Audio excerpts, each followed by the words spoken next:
ba to? Kaya ganyan. Okay, number 2, okay. Nagturo si Jesus tungkol sa, eto, whoever exalts himself will be blank. Okay, wait.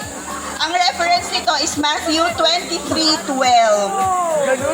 Okay, whoever exalts himself will be blank. Letter A, saved. Letter B, honored. Letter C, served.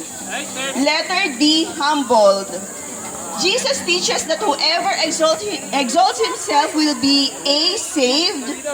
B, honored. Letter C, saved. Served. Letter D, humbled. Go!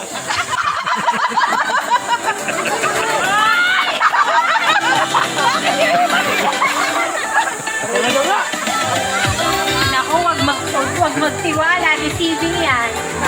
Version D. Kuya, ano pangalan mo? Yan.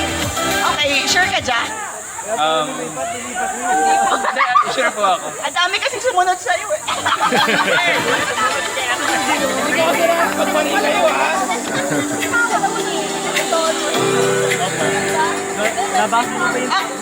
Okay, alright. So, ang tamang sagot is D, humble. Okay. I love you!